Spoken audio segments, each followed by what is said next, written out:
అది కూడా బానిస బ్రతుకులు. జోగి రమేష్తో పాటు ఒక కార్యక్రమంలో పాల్గొంటే నూజివీడులో కొలుసు పార్థసారథని 3 సార్లు తప్పైందని చెప్పాడు.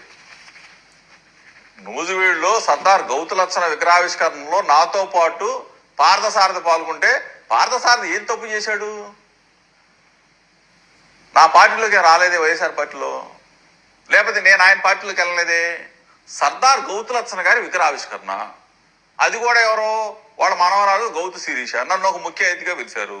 పార్థసారథి మంత్రి కాబట్టి, నియోజకవర్గం కాబట్టి నూజివీడు, కొనకళ్ళ నారాయణ మా గౌడ్ సంఘానికి ప్రతినిధి కాబట్టి గౌడ్ ప్రతినిధికి నన్ను పిలిచారు.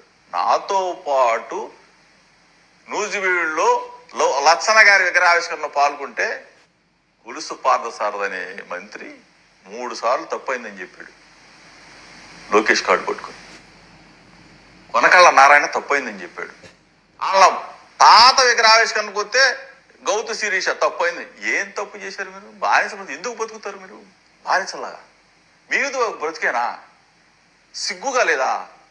అనగాని సత్యప్రసాద్, నేను ఎప్పుడు అతన్ని కించపరచను, ఇప్పుడు కూడా కించ. నీ గుండెలు మెచ్చి చేసుకొని, అంటే నీకు పిల్లలు లేరు అనుకుంటా అనకూడదు, లేకపోతే నీ సిస్టర్స్ ఉన్నారు, నీ సిస్టర్స్ పిల్లలను కూడా తీసుకోరు, నేను కూడా తీసుకొస్తాను. సత్యప్రసాద్, ఎక్కడికైనా ఏ గుడికైనా వెళ్దాం, ప్రమాణం చేస్తావా? జోగి రమేష్ తప్పు చేశాడని. కొల్లు రవీంద్ర సొల్లులాగా మాట్లాడకూడదు బాబు. బానిస బ్రతుకులు కాదు మీరు బీసీ బ్యాక్ బోన్ లా ఉండాలా.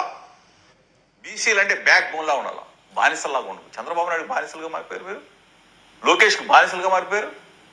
జగన్మోహన్ రెడ్డి గారి నేతృత్వంలో మేము బ్యాక్ బోన్, మా ప్రభుత్వంలో వైఎస్ఆర్ కాంగ్రెస్ పార్టీ ప్రభుత్వంలో జగన్మోహన్ గారు ముఖ్యమంత్రిగా బీసీలం బ్యాక్ బోన్ గా ఉన్నాం.